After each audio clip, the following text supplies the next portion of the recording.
Brought to you by Penguin.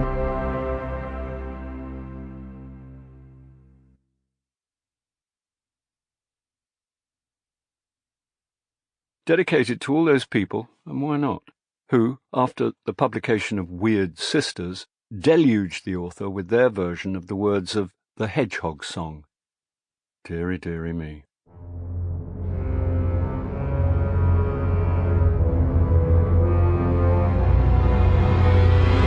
Witches Abroad by Terry Pratchett. Read by Indira Varma with Bill Nighy and Peter Serafinowicz.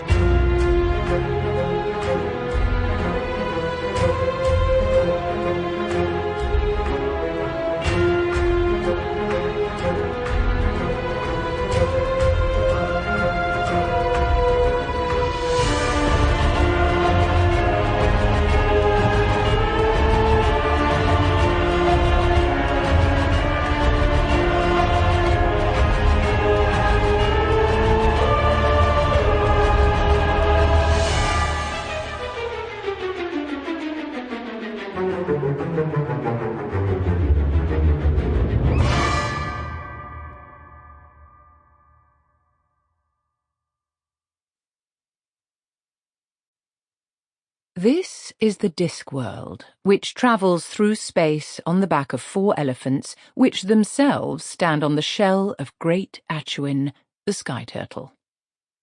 Once upon a time, such a universe was considered unusual and possibly impossible. But then, it used to be so simple, once upon a time. Because the universe was full of ignorance all around, and the scientist panned through it like a prospector crouched over a mountain stream, looking for the gold of knowledge among the gravel of unreason, the sand of uncertainty, and the little whiskery 8-legged swimming things of superstition.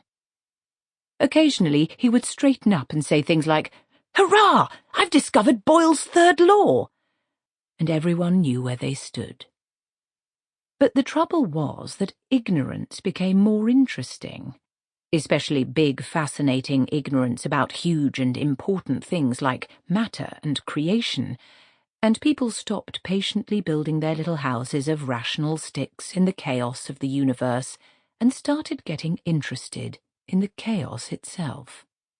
Partly because it was a lot easier to be an expert on chaos, but mostly because it made really good patterns that you could put on a t-shirt. And instead of getting on with proper science, like finding that bloody butterfly whose flapping wings cause all these storms we've been having lately and getting it to stop.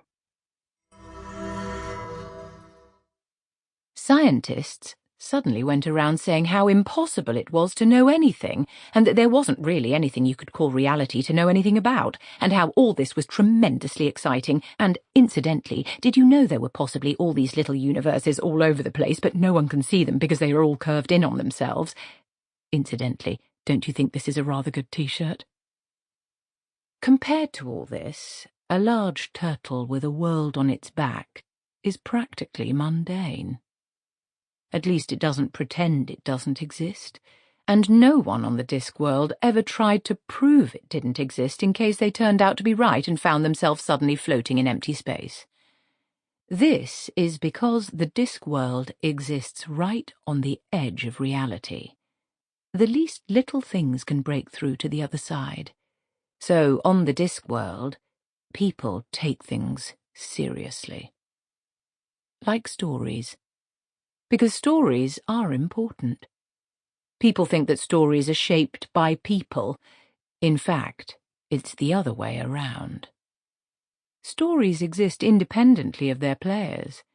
If you know that, the knowledge is power. Stories, great flapping ribbons of shaped space-time, have been blowing and uncoiling around the universe since the beginning of time, and they have evolved. The weakest have died, and the strongest have survived, and they have grown fat on the retelling. Stories twisting and blowing through the darkness. And their very existence overlays a faint but insistent pattern on the chaos that is history. Sample complete. Ready to continue?